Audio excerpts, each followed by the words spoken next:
জীবনে চলার পথে চলতে গেলে বাধা তো আসবেই। আর সেই বাধাগুলো কখনো ছোট হয়, কখনো আবার খুব বড়।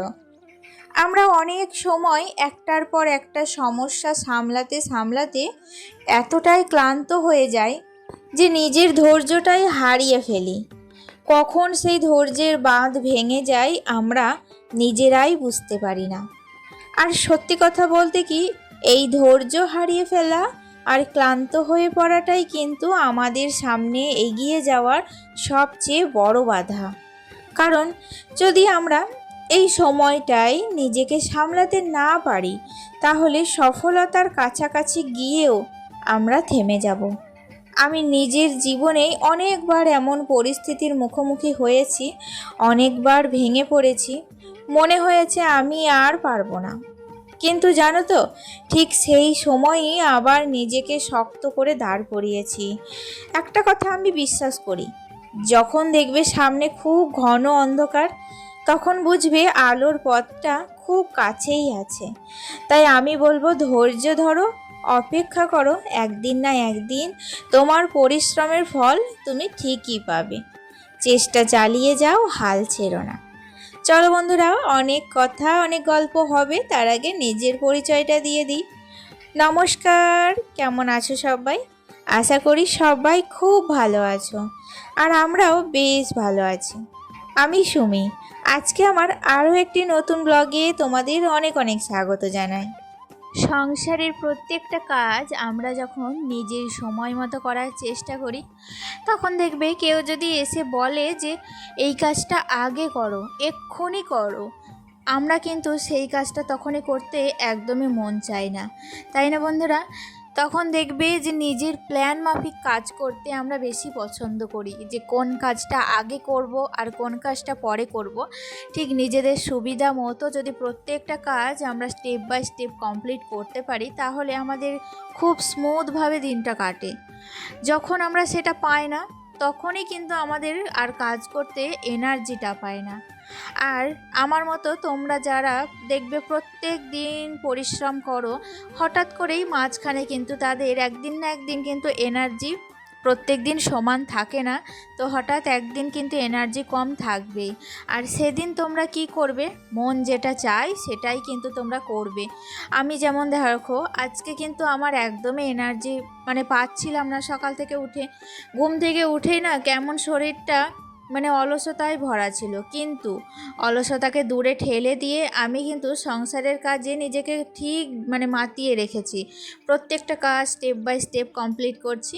দেখো, প্রথমেই সকালবেলায় আগে বাসি কাজ কমপ্লিট করে নিয়েছি, বাসি কাপড়ও ছেড়ে নিয়েছি। আর এখন কিন্তু দোতলার ওপরটা ভালো করে মুছে নিয়ে কালকের বেশ কয়েকটা ভেজা জামা কাপড় ছিল, সেগুলোই এখন ছাদে মেলতে এসেছি। দেখো, সকাল থেকে মেঘমেঘ করলেও এখন আকাশে ভীষণ রোদ। আর এই রোদে আমি ভাবলাম সমস্ত ভেজা জামা কাপড়গুলো মেলে দিই, নচেত আবার কখন যে মেঘ কালো করে ঘন হয়ে আসবে তার হিসাব নেই। তাই জন্য সব জামা কাপড়গুলো রোদের মধ্যে মেলে দিয়ে চলে এসেছিলাম জল তুলতে। আমাদের মোটরে জানো তো বন্ধুরা, আমরা রোজ 3 থেকে 4 বার জল তুলি। আর এখন যেহেতু গরমকাল পড়েছে, জলের প্রচুর খরচা, তাই জন্য জলটা আমরা 3 থেকে 4 বার তুলে থাকি। কিন্তু জল অপচয় করতে একদমই কিন্তু পছন্দ করি না, কারণ জল অপচয় করা একদমই কিন্তু উচিত না। আমাদের যখন আমরা যেটা অত্যাধিক জীবনে পেয়ে যাই, তখন সেই জিনিসটা আমরা কিন্তু প্রচুর পরিমাণে অপচয় করি। কিন্তু আমি বলবো, এমন একটা দিন আসবে, এমন একটা সময় আসবে যখন এই জিনিসটার জন্যই আমরা কিন্তু হন্যে হয়ে ঘুরে বেড়াবো। তাই আমি বলবো বন্ধুরা, যে কোনো জিনিস, জল বলে না, যে কোনো জিনিস অত্যাধিক যদি থাকে না, সেই জিনিসটা অপচয় না করে তুমি বরং জমিয়ে রাখো, পরবর্তীকালে তোমার কিন্তু সেটা কাজে দেবে। আর এদিকে আমি কালকে যে বেড কভারের কভার, তারপরে তোমার বালিশের কভারগুলো কাচাকুচি করেছিলাম, সেগুলো বিকেলের দিকে না আর একটু আধ শুকনো আধ ভিজে হয়েছিল, তাই জন্য হাওয়ায় মেলে দিয়েছিলাম। আর আজকে সকালবেলায় এগুলোই কিন্তু আমি পরিয়ে নিচ্ছি। রাত্রিবেলায় পরানোর সময় অনেকটা ছিল, কিন্তু আমরা কিছু কুসংস্কার এখনও কিন্তু মেনে চলি, যেটা আমাদের কাছের মানুষ, যেটা আমাদের প্রিয়জনদের ঘিরে যে কুসংস্কার কুসংস্কারটা হয় সেটা কিন্তু আমরা যতই বিজ্ঞানের যুগ আসুক দূরে ঠেললেও ঠেলতে পারি না।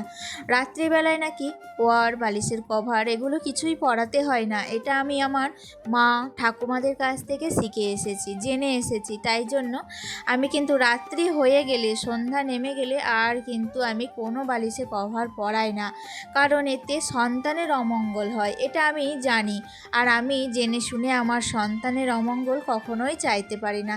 তাই জন্য দেখলাম কভারটা রাত্রিবেলায় যদি নাও পরাই তাহলে আমার এমন কিছু মহাভারত অশুদ্ধ হবে না, আমি না হয় কালকে সকালেই পরাবো, এই ভেবে আমি কিন্তু কভারগুলো আর পরাইনি।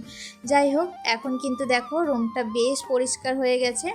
আর এদিকে বেশ টুকিটাকি কিছু জামা কাপড় ছিল আমার ছেলের, আর তার সাথে বিছানার বেড কভারটা, সেটাই এখন ভাঁজ করে নিচ্ছি।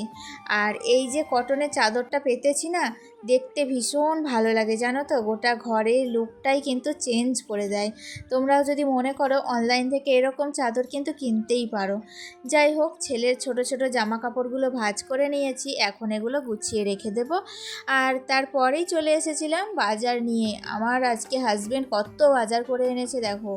আর এই বর্ষাকালে এত সবজি টাটকা টাটকা না, দেখেই কিন্তু ভীষণ ভালো লাগছিল।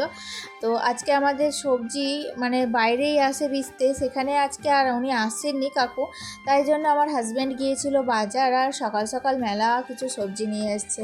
তার মধ্যে রয়েছে দেখো, এখানে পটল রয়েছে, মূলো, এখানে করলা, তাছাড়াও বেগুন, অনেক রকম সবজি এনেছিল। আর সবজিগুলো কিন্তু প্রত্যেকটা সবজি খুব ফ্রেশ ছিল। এই গোটা সংসার জীবনে আসা আমার প্রায় সাতটা বছর কিন্তু দেখতে দেখতে কেটে গেল।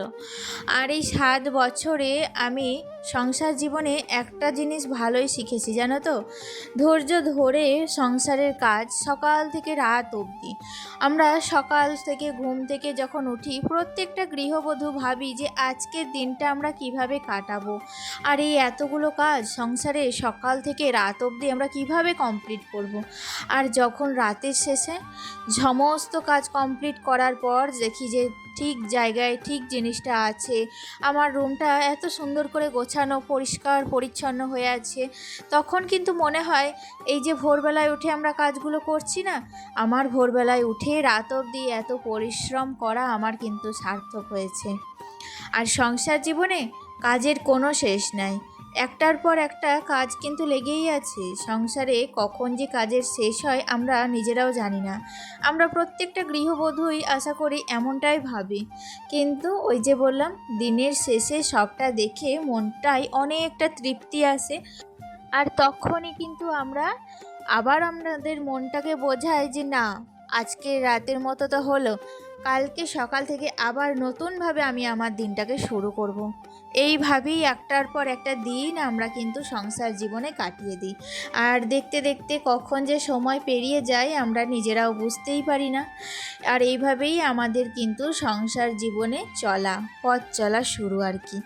যাই হোক, এদিকে তোমাদের সাথে কথা বলতে বলতে আমার রান্না বান্না সমস্তটা কমপ্লিট হয়ে গেছিলো। আর দেখো আজকে দুপুরে প্রচুর মেঘ করেছিল, মেঘে খুব গর্জনও করছিল জানো তো, চারপাশে প্রচুর ঝোড়ো হাওয়া বইছিল, আর আমি দোতলার ওপর থেকে সেই আবহাওয়াটা ফিল করছিলাম। তারপরে সন্ধেবেলায় নিচে চলে এসেছিলাম, আর নিচে এসে আজকে আমি রাত্রে ডিনারে বানাবো রুটি আর আলুর তরকারি। আসলে কি বলো তো, আমার ছেলে আজ সকালবেলাতেই বায়না করছিল রুটি খাওয়ার জন্য, তো সকালবেলায় তো আমি দিতে পারিনি, কারণ সকালবেলায় আমার প্রচুর হাজার রকম কাজের চাপ থাকে, তারপর ভাতের রান্না, তার জোগাড় যন্ত্র সবটা মিলিয়ে আমি কিন্তু প্রচুর ব্যস্ত থাকি। তাই জন্য সকালবেলায় ওকে আর দেওয়া আমার সম্ভব হয়নি। আর ওর আবদার রাখতে আমি বলেছিলাম বিকেলবেলায় বানিয়ে দেব, তাই দেখো আজকে রাত্রিবেলায় রুটিটাই বানিয়েছি। এদিকে বাজার থেকে অনেক আম নিয়ে এসেছিল কাঁচা, সকালবেলায় তোমরা দেখতেই পেলে। তো ভাবছিলাম যে কাঁচা আমগুলো কি করব, তাই জন্য দেখো আমি এখানে একটু গুড় আম মানে আমের আচার সেটাই বানিয়ে নিচ্ছি। এটা আমি প্রথমবার বানাচ্ছি জানো তো, শাশুড়িমার কাছে রেসিপিটা অবশ্য জেনে নিয়েছিলাম, তবুও আমি প্রথমবার বানাচ্ছি, জানি না কেমন হবে। আসলে যে কোনো জিনিস দেখবে প্রথমবার বানানোর যে আগ্রহটা থাকে, তারপর সেই জিনিসটা যদি একটু খারাপ হয় তাহলে সেই আগ্রহটা না অনেকটাই হারিয়ে দিয়ে যাই। কিন্তু লাস্ট পর্যন্ত বেশ ভালোই হয়েছিল। আর এটা আমার হয়ে যাওয়ার পর আমি এই যে কাঁচের বয়ামে পুরে সেটাকে তাকের মধ্যে রেখে দিলাম।